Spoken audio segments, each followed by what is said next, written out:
Continuamos.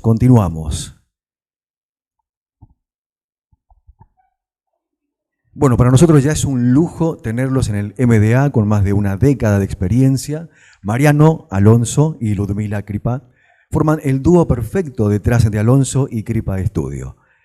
El estudio ha dejado huella en el paisaje urbano y académico de Buenos Aires.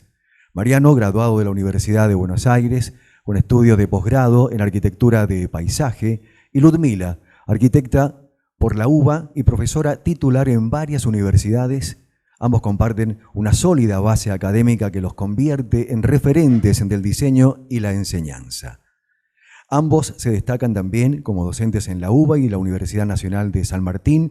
liderando materias de morfología, representación arquitectónica y proyecto.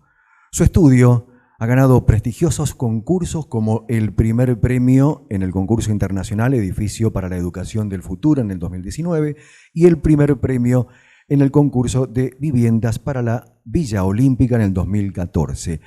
De esta manera, si están preparados, si están por acá, damos la bienvenida así a Mariano y Ludmila. Un aplauso para ellos, por favor. Yo les voy a entregar el micrófono.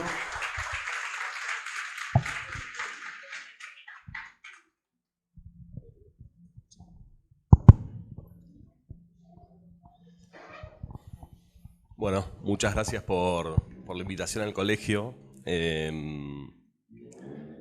Estamos realmente muy contentos de estar acá en la ciudad de Mendoza y compartiendo estas charlas con estudios tan prestigiosos. Nosotros, como recién contaba el presentador, somos de Buenos Aires, tenemos nuestra formación académica y nuestra continuidad en la Universidad de Buenos Aires. El estudio es este espacio que se ve en esta imagen, un estudio de escala reducida, donde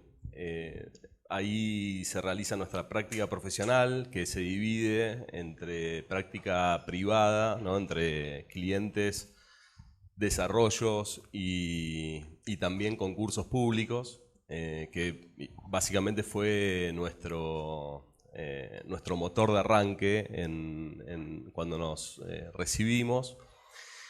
Hoy vamos a contar en relación a vivienda, y quizás como un buen contraste con recién lo que mostró sobre la vivienda individual, una serie de proyectos que tienen distintas escalas, pero todos se relacionan un poco con contextos urbanos y son todos proyectos de vivienda colectiva, ¿no? La primera, que es la que puede parecerse un poco más a una casa, es este PH en el barrio de Palermo, que es es un típico proyecto que se produce en la ciudad, o un tipo edilicio bastante convencional en la ciudad, que se produce en viviendas, en hilera, a través de un corredor, a través de un pasillo que va conectando en secuencia distintas unidades. El proyecto está, como ven, inserto en la manzana, a través de un corredor. Este es ese corredor que, atravesando una puerta, uno atraviesa y va encontrando puertas de distintos vecinos. El proyecto o la construcción se encontraba en este estado, un típico PH con una estructura formal típica en Buenos Aires, con proporción cuadrada de aproximadamente 7 metros por 50 por 7 metros 50, con estas condiciones de degradación y de transformaciones a través del tiempo, vecinos que habían construido en sus medianeras y habían dejado paredes sin terminar, espacios que se habían degradado, y así encontramos la construcción cuando la clienta, que era una diseñadora de una diseñadora de indumentaria, nos convocó, y también tenía esta condición de encontrar en la cubierta de la casa esta terraza que recuperaba un poco toda esta presencia de los árboles de las calles aledañas y un poco la recuperación de esa imagen de un horizonte y de algunas vistas hacia la ciudad, ¿no? El proyecto básicamente muy compacto, muy pequeño, que no supera los 100 metros cuadrados, organiza en estos 3 niveles la vivienda. Por un lado, la planta baja, ¿no? Que se sucede a través de este pasillo, se accede a través de un patio y luego está esta zona social o zona pública de la casa, que no solamente iba a tener una condición de vivienda, sino también de un espacio para talleres, para dictar talleres. Al mismo tiempo, en el primer nivel se encontraba la parte más privada de la casa, la parte de habitación y servicios, y luego una terraza con las mismas dimensiones que el área social de la planta baja. El proyecto entonces intenta construir una envolvente, empieza a construir condiciones de límites sobre las condiciones existentes de los vecinos. Entonces proyectamos este artefacto, esta pieza, este articulador que concentra las circulaciones verticales de la vivienda y que de alguna manera da frente a toda esa pared expuesta que veíamos en una de las imágenes iniciales. Al mismo tiempo, el proyecto intenta escalar esta secuencia de espacios exteriores vinculados a los espacios interiores y producir un poco de distancia para poder generar una percepción del objeto en sí dentro de la vivienda, ¿no? Esta secuencia de operaciones que hace la envolvente, ¿no? Que es como si fuera esta superficie que se despliega, ¿no? O que se pliega y se repliega, con estas nuevas ventanas, ¿no? El proyecto tiene 10 ventanas en total, ninguna de igual dimensión, pero sí todas respetando una serie de lógicas proporcionales, que son rectángulos de raíz de 2 y raíz de 3, ¿no? O sea, todas las ventanas son distintas, pero sin embargo están relacionadas por su sistema proporcional. Esas 10 ventanas relacionan al objeto, digamos, a la casa, entre el interior y el exterior, concentrando de alguna manera todas las cualidades que podíamos encontrar en ese lugar, ¿no? Entonces, por ejemplo, cuando visitamos el lugar habíamos visto que ese pasillo, esa circulación que vinculaba todas las unidades o todos los PHs de ese lote, tenía esta medianera muy alta, de casi 6 metros de alto, pero que contenía esta vegetación, y estaba como el problema de pensar, bueno, ¿cómo hacemos para tener espacios que ventilen a estos pasillos que están a una distancia de 1 metro de la casa, ¿no? Entonces pensar en esta oportunidad de esta vegetación existente nos hizo pensar que en realidad lo que podría ser un problema de no tener visuales extendidas, podía ser la oportunidad para tener un paisaje propio, un paisaje cercano, algo que se vinculara muy bien con el interior de la casa.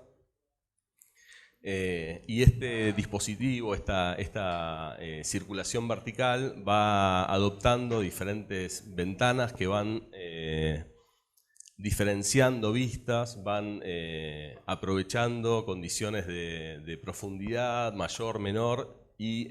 situaciones que nos interesaba enfocar en el proyecto. Esta serie de dibujos fue la segunda reunión, fue la presentación en la segunda reunión con la clienta, que como era diseñadora de indumentaria tenía algunas lógicas de poder entender este lenguaje. Entonces hicimos este storyboard, ¿no? Que se puede leer en esta secuencia, ¿no? como de abajo hacia arriba, digamos, desde el ingreso hacia la terraza de su vivienda, o bien podía leerse también en este sentido, en estas duplas, ¿no? Que si observan están todo el tiempo intentando construir esta lógica de mirar y ser visto, ¿no? Justamente en un proyecto donde la lógica de fachada casi no existe, ¿no? Esta cuestión de tener distancia y poder apreciar el objeto a distancia no es posible porque es todo muy compacto y no hay distancia para poder ver. Aparece esta idea de la vista, que es una palabra más moderna y que utilizamos a veces sin mucha diferenciación. Esta idea de la vista tiene este doble sentido de poder ver de afuera hacia adentro y poder ver de adentro hacia afuera. Entonces presentamos esta secuencia en donde le hablábamos a la clienta cómo uno podía ingresar a la vivienda a través de un patio y de alguna manera cómo se podía ver del interior a ese exterior. Esa secuencia de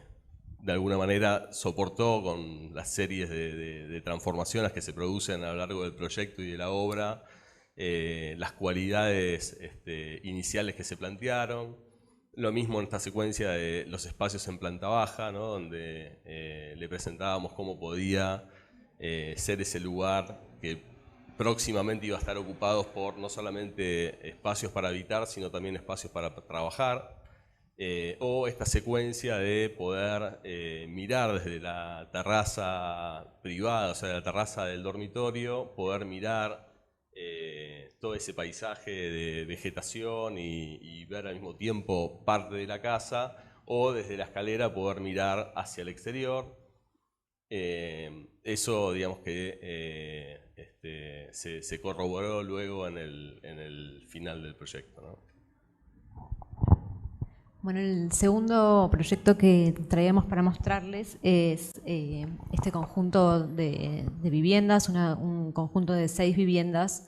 en un tejido de baja densidad en la ciudad de Buenos Aires, en el barrio de Coglan. Es un proyecto que está en este sector norte de la ciudad de relativa baja densidad y en un tejido en transformación,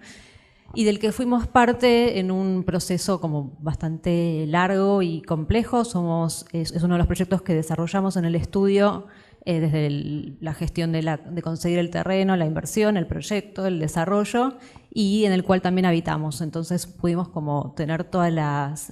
participaciones posibles en el proyecto y de alguna manera también seguir aprendiendo del mismo a través de habitarlo. Como les decía, es un conjunto de viviendas bastante pequeño en un terreno muy compacto de la ciudad de Buenos Aires que tiene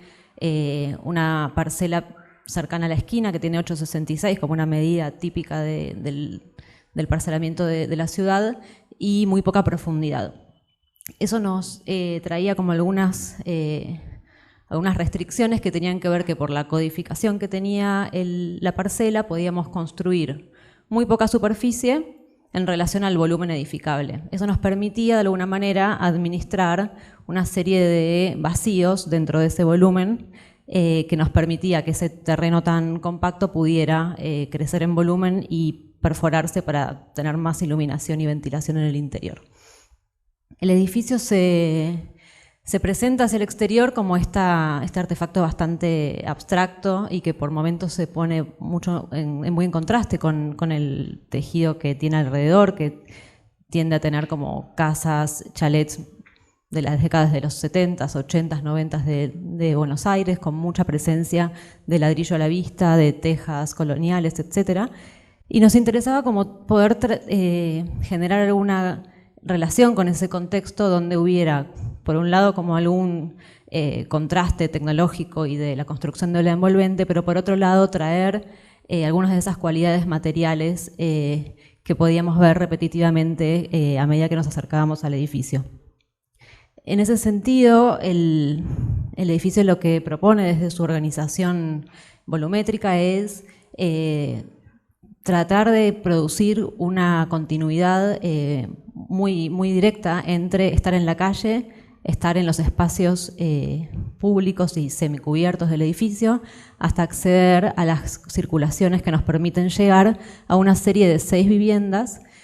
que se comportan de alguna manera como una serie de casas apiladas, porque tienen esta condición de entrar siempre desde la calle a través de espacios exteriores hasta llegar a las puertas de las unidades, y cada una de esas unidades tiene la cualidad de tener sus espacios interiores y espacios exteriores con una relación donde siempre 1/3 de la superficie de la vivienda es exterior. Entonces, las unidades que están en las plantas bajas tienen su superficie exterior completamente al aire libre usando el fondo del lote, y las unidades que están en plantas altas tienen terrazas propias en el último nivel. De esa manera, todo el volumen que podíamos construir se traduce en volumen interior y todo el espacio exterior se define al aire libre. El edificio, como les decía, tiene como este comportamiento de subenvolvente con una tecnología mixta entre hormigón y sistemas de metálicos, pero se pone en relación como con este contexto de ladrillo y de superficies más rugosas que traducimos en este comportamiento de la planta baja, donde al ingresar desde la calle retomamos este material del ladrillo para envolver, ya no como un sistema constructivo con su lógica más tectónica, sino como una superficie que reviste toda la planta baja, tanto el piso como las paredes, y a través de algunas operaciones de vaciamiento de ese volumen permite que la luz entre como muy rasante por esas paredes y reverbere de alguna manera ese color rojizo en toda la planta baja, que se vuelve como con una luz bastante tenue, y a medida que subimos a las unidades de las plantas altas, el edificio empieza a tener un comportamiento mucho más liso, más claro, donde la luz rebota y permite que esa iluminación baje hacia la planta baja. El edificio tiene esta organización donde ocupa como casi toda la superficie posible del lote, dejando el fondo libre, la calle. Organiza una serie de cocheras en la parte de adelante y 6 viviendas que están organizadas en un sistema como simétrico, donde en el centro está el sistema de circulación exterior. Hay 2 viviendas que están en los niveles inferiores, utilizan el fondo de la planta baja y todo el primer piso, y 4 viviendas que se organizan en el segundo, tercero y tienen su terraza, donde cada una apila sus niveles verticalmente. Esta es la secuencia como entre 2 de esas unidades, como las 2 tipologías diferenciadas que tiene el edificio, donde claramente se diferencia la organización entre las que están abajo en contacto con el suelo y las que están arriba, como buscando un poco más esa relación con el cielo. Las viviendas que están en planta baja tienen esta organización que intenta ser lo más horizontal posible, como poder construir en un nivel bajo donde la posibilidad de relación con el exterior es muy limitada, donde la posibilidad de recibir luz requiere como de dispositivos para poder tener mayor cantidad de luz tomada desde arriba. Entonces la vivienda se organiza buscando como la mayor profundidad posible a través de ingresar, llegar hasta el fondo de la vivienda, y a través de la circulación vertical y una serie de operaciones de vaciado que hay contra la medianera, donde veíamos en la planta baja, casi hacer posible que desde el fondo del terreno, atravesando la vivienda, podamos ver la calle, ¿no? Como entonces, como las viviendas son bastante pequeñas, como poder construir las mayores profundidades en las perspectivas. Eso lo que permite es organizar como unas viviendas que tienen, como les decía antes, una relación entre espacios interiores y exteriores directa, como al mismo nivel, donde el estar tiene como una relación directa con el espacio exterior, que tiene prácticamente la misma medida siempre de los patios o las terrazas que replican los estares. Y en la parte superior, donde se encuentra el dormitorio, en un primer piso, como hacia la calle, aparece la posibilidad de pensar este problema de la envolvente como un dispositivo que nos permita ponernos en relación con ese entorno urbano cercano, como tener la calle a poca distancia. Y entonces esta envolvente que desde afuera veíamos como una superficie metálica, cuando la vemos desde adentro, entendemos que en este primer piso esa fachada se desdobla se separa en varias capas donde lo que busca es distanciarse lo más posible del exterior. Entonces aparece esta serie de velos o de capas donde, en primer lugar, hay una serie de postigones de chapa microperforada, ondulada, que permite tener como una protección de seguridad del exterior, pero también dar intimidad, dar privacidad y filtrar parte de la luz solar. Un cantero que se produce a través de una viga de transición, que es la que nos permitía tener las cocheras en la planta baja, y tener la posibilidad de que la vegetación crezca en ese espesor y hubiera también un paisaje interior y un filtro de visual hacia el exterior, la carpintería de aluminio y un banco hacia el interior con una serie de cortinas. Entonces, poder producir como en esa envolvente el mayor espesor posible para definir como una forma de habitar en ese interior que pudiera ponerse en una relación posible con el de afuera. Las viviendas que están en las plantas altas ya empiezan a separarse de la calle, estar a mayor distancia y se organizan, a diferencia de las de abajo, en un sistema vertical, vertical y mucho más compacto, donde la zona de estar, la zona pública de la casa está en la planta baja de la vivienda, la zona privada en la planta alta, y recupera como de vuelta la misma medida del estar en una terraza al aire libre en el último piso. En ese sentido, como al poder recuperar en esos niveles más altos una profundidad mayor de visuales hacia el exterior, como hacia el paisaje de la calle y sobre todo hacia la copa de unos árboles muy lindos que hay un jacarandá y una serie de árboles muy típicos de Buenos Aires a muy poquitos metros. Entonces, la envolvente está como producida por la misma serie de operaciones, pero en este caso compactadas en un espesor muy delgado, donde los postigones de chapa se juntan con la carpintería, que tiene la posibilidad de abrirse y embutirse completamente en los paños ciegos, tener como una pequeña baranda y el interior, y de alguna manera este estar, que no tiene una relación directa con un espacio de uso exterior, con una expansión, al abrir la carpintería, esconderla en la pared, abrir los postigones, permite tener esta condición de estar casi en una galería mirando la copa de los árboles, diluyendo de alguna manera ese límite entre adentro y afuera. Y para ir a estos espacios exteriores de las viviendas de las plantas altas, aparece la posibilidad de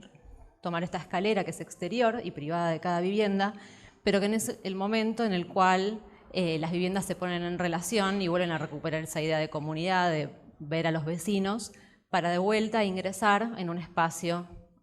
abierto, exterior, con vistas hacia el paisaje, pero que se comporta de alguna manera como un recinto, porque tiene estas paredes como a 1,80 m de alto, que nos permiten ver el cielo, ver el paisaje, pero ya no ponernos tanto en relación con los vecinos. Entonces el edificio tiene como esta organización de sus tecnologías donde la estructura es de hormigón y en una de las caras del edificio, la que da hacia esos patios, aparecen todos los sistemas húmedos y técnicos con una construcción tradicional de mamposterías, y todo el envolvente exterior junta todas estas capas de estructuras metálicas, carpinterías, envolventes de chapa ciega y chapa microperforada que se pueden abrir, y de alguna manera el proyecto organiza como todas esas lógicas constructivas que vienen de distintas tecnologías, de gremios que se ponen en relación y de detalles que se van como fabricando con lógicas de tecnologías seriadas y tecnificadas, pero con un proceso como muy artesanal de definición de los detalles y del ensamble de todas esas tecnologías en la obra. Algo que nos interesa del proyecto es que también como esta percepción del edificio cambia mucho de acuerdo a si es de día, si es de noche, si esos postigones pueden transiluminarse y también las operaciones que cada uno de los habitantes va haciendo. Entonces la fachada nunca es igual un día que el otro porque todo el tiempo está operándose y en transformación y reaccionando de alguna manera a lo que sucede con el paisaje exterior. Bueno, ahora vamos a contar una serie de proyectos y alguna obra que se vincula con toda esta experiencia que tiene que ver con la práctica de los concursos, ¿no? Estos son todos los concursos en los cuales participamos, no sé si todo llega Unicaba, faltan los últimos 4 o 5 años, y los pone en relación un poco con la serie de socios, asociados, colaboradores, etcétera, que entre todos participamos de todas estas experiencias y es una práctica que a nosotros nos parece fundamental, que nos sigue formando, que sigue siendo parte de nuestra formación diaria, ¿no? Uno de los proyectos que queríamos mostrarles es este que es acá en la ciudad de Mendoza, en el barrio Aguaribay, donde nos llamaron para un concurso cerrado, para un concurso privado, en el cual había que hacer una serie de viviendas, unos condominios, en este sector, ¿no? El barrio es todo esto, ¿no? Esto está en Chacras de Codria, no les voy a explicar la ciudad a ustedes, que seguramente la conocen mejor que nosotros, pero el emplazamiento de los condominios era este, ¿no? En relación como a este reservorio de agua, con vínculos hacia el norte y obviamente con la cordillera acá hacia el oeste, ¿no? Entonces teníamos como este desafío de cómo poner en relación el proyecto, que además presentaba, a diferencia de lo que en general nos toca a nosotros en Buenos Aires, que es trabajar sobre cierta relación de superficies planas, trabajar con suelos con relieve, con mucho accidente, con mucha diferencia de cotas entre un nivel y el otro. Detectamos como la oportunidad de una cota inferior que nos parecía que era como el límite en el cual el proyecto debería sentarse para guardar distancia con ese espejo de agua. Y por otro lado una cota superior que guardaba como ciertas superficies planas para poder asentar como una segunda línea de este proyecto que ya pensábamos que podía funcionar de esta manera como un proyecto fragmentado, ¿no? Como un proyecto de bloques que se iban fragmentando y no como una unidad, como un solo volumen. Entonces pensábamos que una posibilidad era pensar el proyecto de esta manera, como una pieza alargada, dando hacia el norte, hacia la mejor orientación, o podíamos pensar en fragmentar todo este volumen y empezar a encontrar oportunidades en los escalonamientos que podía tener el terreno, en las formas de acomodar estas piezas para de alguna manera ir encontrando visuales, vistas, mirar por arriba una de la otra, etc. Esa fragmentación nos permitía duplicar superficies de asoleamiento, o sea, mejorar como las condiciones de esas viviendas con respecto a su contexto, y como decía antes también nos permitía multiplicar las condiciones visuales, ¿no? las enfocar hacia distintos puntos del paisaje, que en ese lugar es realmente muy, muy, muy lindo lo que se puede percibir tanto hacia el norte como hacia el oeste. Esa estrategia, al mismo tiempo, podía hacer que el cliente, ¿no? El promotor, tuviera esta oportunidad de pensarlo como una serie de conjuntos, ¿no? No solamente como un condominio o un consorcio, sino como una serie de consorcios. Y también había como una cuestión ahí de factibilidad del proyecto, que era pensarlo en términos como de ir construyendo en etapas, ¿no? Ir haciéndolo progresivamente el proyecto y no en una sola instancia. Entonces el proyecto en planta era esta situación como de estas piezas que alojaban variablemente 4, 6 u 8 viviendas cada uno de esos bloques.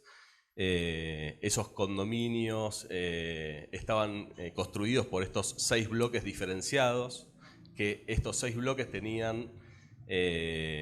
estaban dispuestos, ¿no? Había como una repetición de esos bloques a lo largo de todo el proyecto. Entonces había en cada uno de esos conjuntos una serie de piezas ya programadas, ya definidas y diferenciadas para ser ubicadas en cada parte del proyecto, en donde el proyecto se podía percibir así en invierno, digamos, como más amalgamado, como más vinculado con ese suelo más neutro, y percibir a las viviendas que, como contaba antes, no son una vivienda, sino que son una serie de 4, 6 u 8 cada uno de esos bloques, como una gran casa, ¿no? No como un edificio de múltiples viviendas, sino como unas casas relativamente grandes, con estos espacios intermedios, con estos lugares de llegada que aprovechaban al máximo esos momentos donde las cotas estaban lo más planas posibles y uno podía ir accediendo a cada una de las viviendas.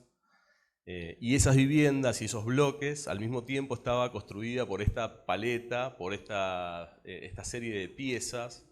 bastante reducida de tipologías, en donde todas esas piezas conformaban los distintos bloques, pero no había pura diferencia, sino que había una serie de piezas acotadas que construían otra serie de bloques acotados. El proyecto podía presentarse un poco más contrastado con el paisaje, ¿no? Algo que no dije es que esta estrategia de fragmentación también buscaba de alguna manera posarse sobre el suelo de una manera más estratégica sobre ciertos lugares para tratar de interferir lo menos posible con la vegetación existente del lugar, ¿no? Y bueno, el proyecto tenía esta serie de expansiones en donde justamente lo que pretendíamos era eso, que cada una de las viviendas tuvieran esta relación con el agua y con el paisaje de la cordillera.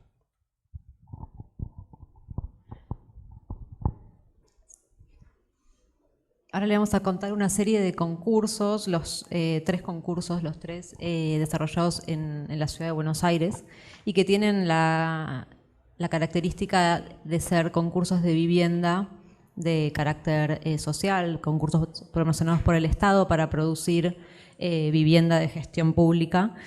todas en un área de la ciudad que es el área suroeste de la ciudad de Buenos Aires, en el límite entre la avenida General Paz y el Riachuelo, que es un área que históricamente ha sido de las menos beneficiadas por las condiciones urbanas y que sostiene a lo largo del tiempo como las mayores, los peores índices de desigualdad de la ciudad, y donde el Estado ha estado presente sistemáticamente con bastantes proyectos que han tenido situaciones de degradación muy pronta, y donde desde más o menos en los años 70 hubo como mucha, en las décadas desde el 50 hasta el 70, mucha intervención estatal, y después durante más o menos 3 décadas el Estado dejó de producir vivienda de interés social a través de la herramienta del concurso, y en el año 2014 se vuelve a convocar a una serie de concursos de vivienda social, todos ubicados en esta área con distintas características, y de los cuales participamos en todos estos concursos que hubo, porque es un tema que nos interesa, nos apasiona y del cual investigamos mucho, y nos parecía una oportunidad de poder generar como esta posibilidad de entender a nuestro rol dentro de la ciudad también como la producción de modelos de vivienda y de nuevas formas de habitar construidos desde el Estado. El primero de estos concursos no están contados en orden secuencial, sino en relación a su densidad creciente. Es el concurso que se llamó para el barrio Horma. Acá vemos el Riachuelo, y el concurso tenía la posibilidad de ubicarse en este lote muy alargado, dando frente a unos galpones muy grandes. Esta es una zona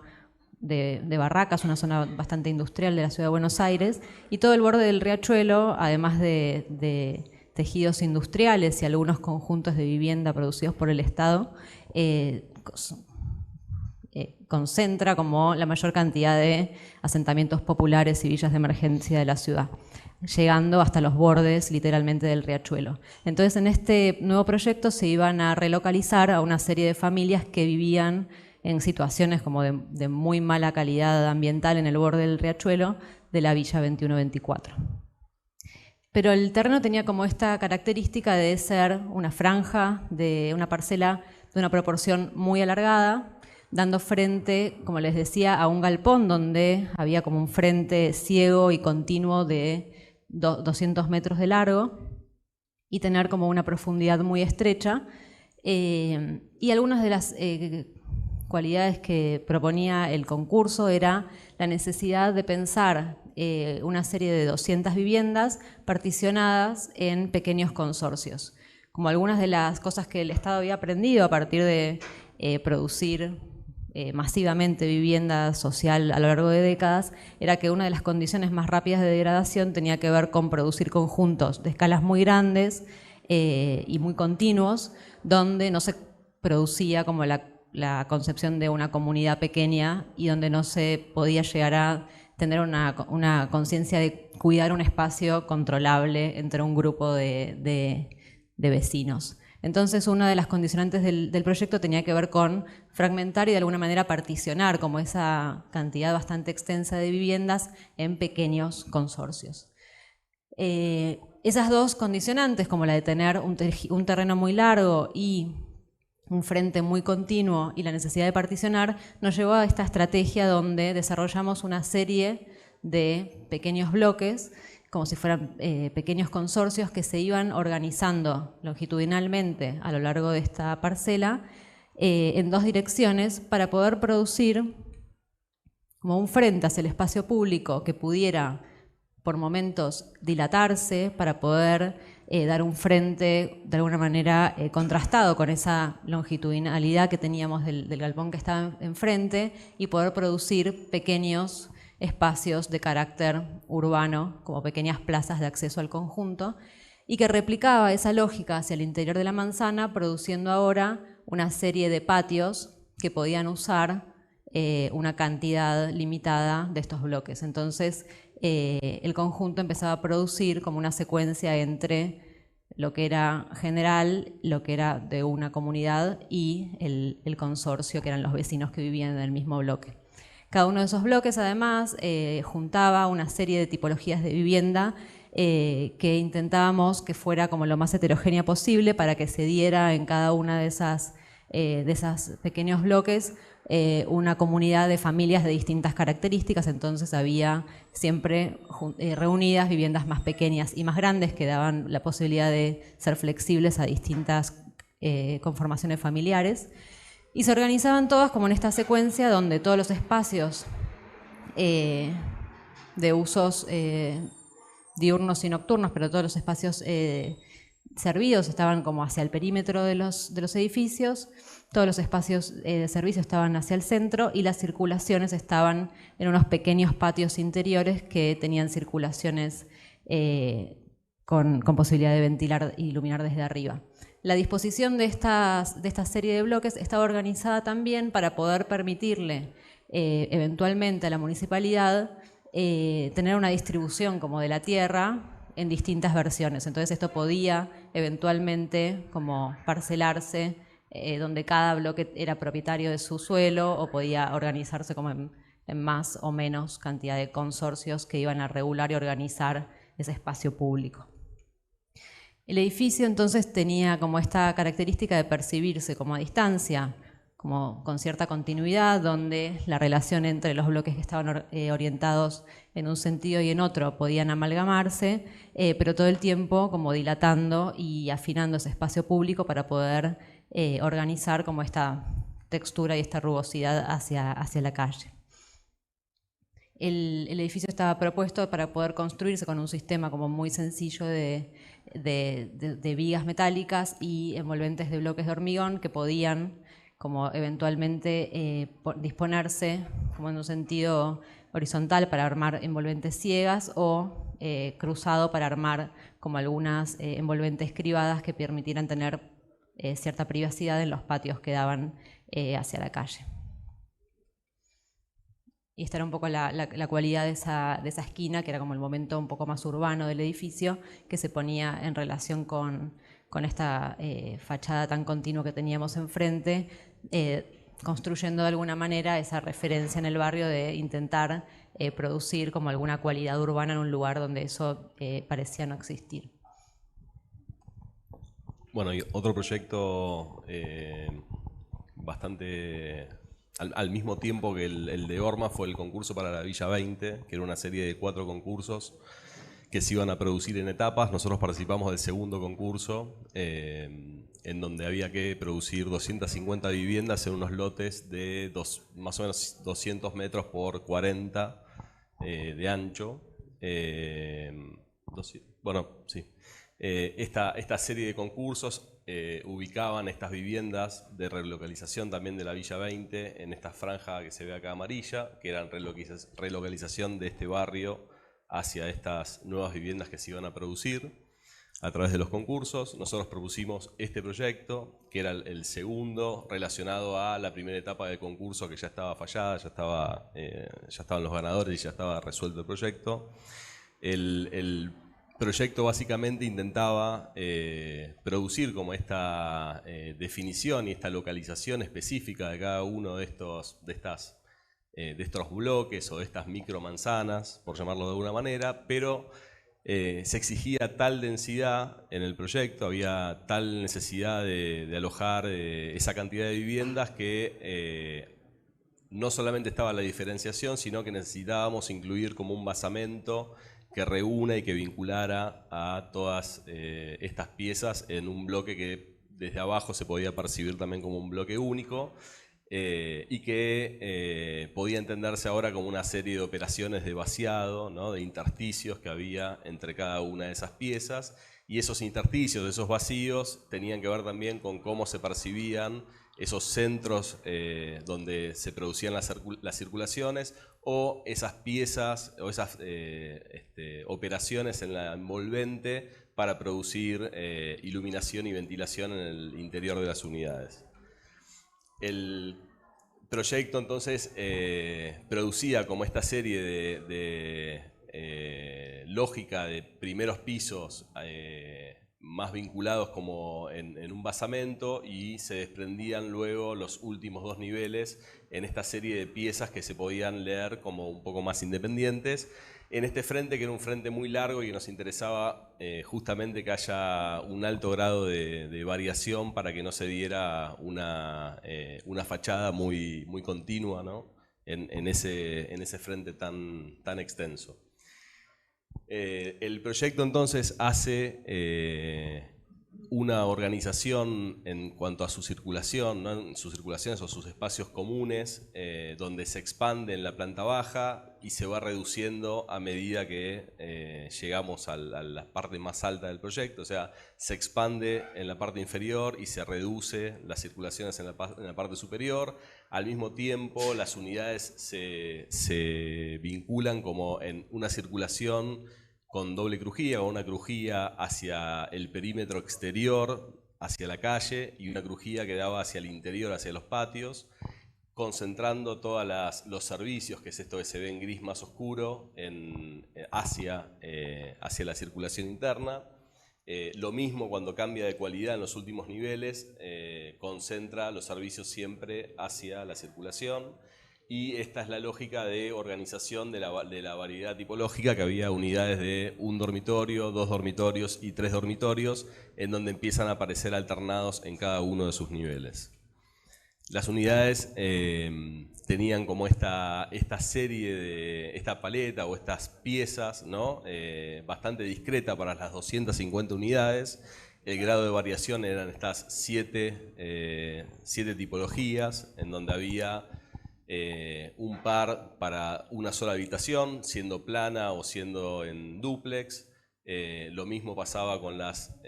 unidades de 2 dormitorios y con las unidades de 3 dormitorios.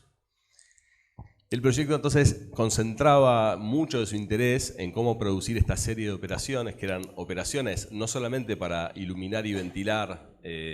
las unidades en sí mismos, sino en estas grandes operaciones de sustracción para generar estos vacíos, estas visuales cruzadas entre el interior y el exterior, y sobre todo para cualificar de alguna manera estas circulaciones, que eran circulaciones que funcionaban como circulaciones internas, tuvieran como algún grado de vínculo con el exterior, sea los patios o sea la calle, ¿no? Acá en este corte perspectivado se ve bien esa secuencia donde estas circulaciones por momentos permiten con estas operaciones tener como visuales cruzadas, visuales profundas a través del proyecto, hacia la calle o bien hacia el interior, ¿no? Y esta secuencia casi como un storyboard, ¿no? Como de cómo a través del personaje del perro, ¿no? Que era esta serie que le llamamos Vamos a Casa Coco, que tenía que ver con cómo el perro pasaba del barrio existente, iba atravesando secuencias o umbrales, ¿no? Cómo llegaba hacia la puerta del proyecto, atravesaba las circulaciones, los espacios comunes, los patios y podía llegar hasta su unidad, hasta su vivienda. Y finalmente el último proyecto que traíamos para compartirles pertenece a esta serie de concursos de vivienda social. En este caso, uno de estos concursos que obtuvimos el primer premio y pudimos construir. Se trató del concurso del primero de esta serie que les comentaba antes, que organizó el gobierno de la ciudad en el sudoeste de Buenos Aires, donde se convocó a producir vivienda de interés social que tenía como una doble funcionalidad, porque Buenos Aires había sido elegida para ser la sede de los Juegos Olímpicos de la Juventud en el año 2018. Y entonces el Estado decidió construir la Villa Olímpica, el lugar donde iban a alojar a los atletas que iban a venir a participar de todo el mundo en las Olimpiadas, y poder transformar posteriormente esas viviendas en viviendas que iban a ser después accesibles a la comunidad a través de distintos mecanismos de créditos para solucionar problemas de déficit de hábitat en la zona. El conjunto está como en un sector de la ciudad que correspondía al antiguo parque de la ciudad, un parque de diversiones que se había desarrollado en la década del 70 y estaba con muy poco uso y se había desfuncionalizado hacía unas décadas, pero que era un terreno que correspondía a la ciudad. Y en relación con esta serie de equipamientos que están en el sudoeste de la ciudad, de grandes equipamientos y espacios verdes de dimensiones muy grandes, pero muy degradadas. Y el master plan que proponía la ciudad tenía que ver con construir en uno de los bordes de este antiguo parque una serie de manzanas que, a diferencia de la mayoría de los conjuntos de vivienda que se habían construido en el área, no iba a ser como un gran conjunto único y proyectado por un solo equipo de arquitectos, sino que el concurso proponía particionar y fraccionar esas manzanas en una serie de lotes que además iban a concursarse en distintas etapas. Entonces, en cada uno de esos concursos uno participaba para proyectar una serie de lotes dispersos.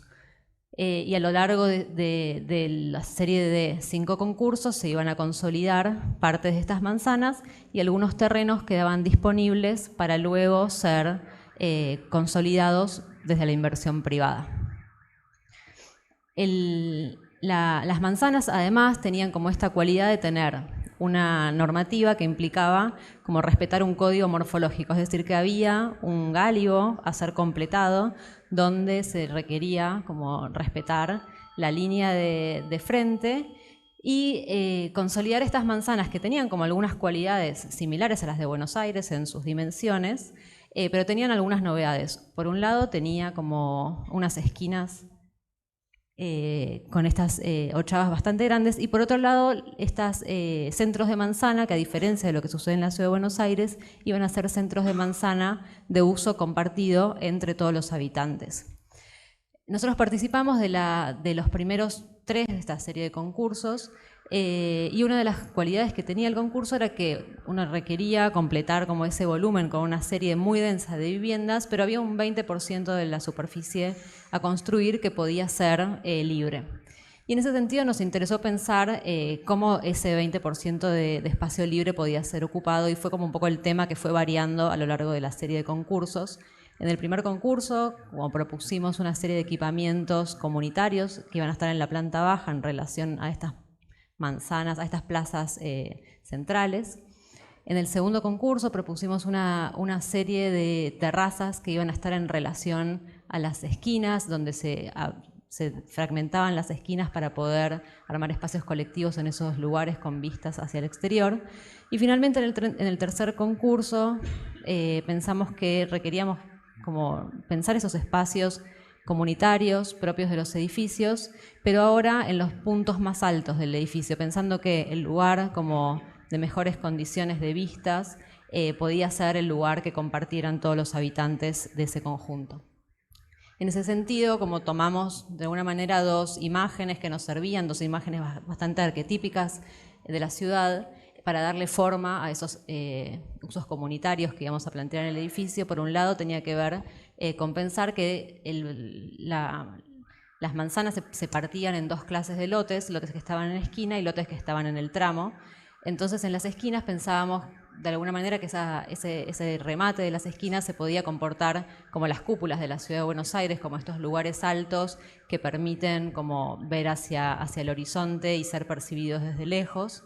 Y en los terrenos del tramo de la manzana, de vuelta poder tener esos espacios comunes en la parte más alta del edificio, pero ahora ya no en relación a la calle, sino en relación al centro de manzana, que era este espacio como novedoso que aparecía y que podía generar como un nuevo uso del espacio urbano.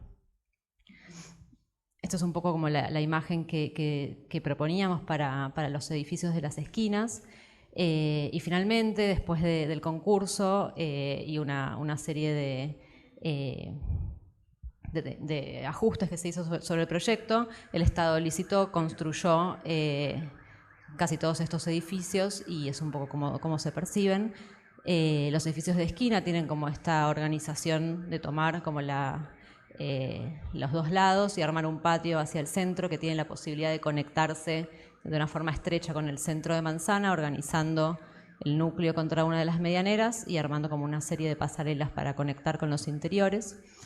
Y organizando las viviendas en dúplex y simples en forma alternada para poder tener como esta organización de llenos y vacíos en la fachada. Los edificios de tramo tienen como esta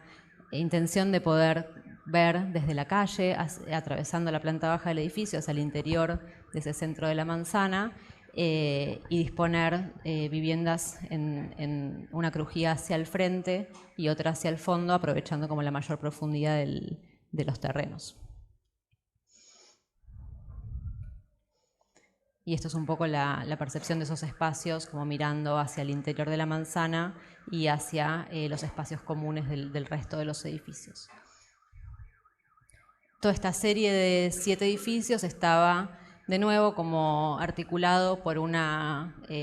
paleta bastante restringida de unidades que funcionaban siempre de la misma manera, tanto fueran simples como en dúplex, organizándose de manera tal que pudieran tener cierta variación y sistematización para poder ir generando esas variaciones en la fachada.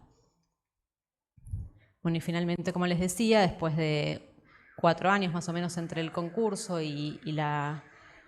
finalización de la obra, todo este nuevo sector de la ciudad se construyó, como se gestionó y está hoy siendo ya habitado por nuevos vecinos y habitantes. Este es un dibujo que produjimos posteriormente del concurso de Villa Olímpica, pero que de alguna manera reúne como este interés que tenemos en el estudio de pensar el problema de la vivienda construida por el Estado como un trabajo de investigación que seguimos y continuamos haciéndolo, donde se pone en relación un poco como este carácter que tiene el área donde hicimos esta serie de concursos, donde la mayor parte del hábitat está producido o desde la gestión estatal o desde los asentamientos populares, y nos interesa mucho como entender qué clase de ciudad es la que se está produciendo ahí. Bueno, eso es todo. Muchas gracias. Muchas gracias. Bueno, muchísimas gracias por la disertación de Mariano y Ludmila.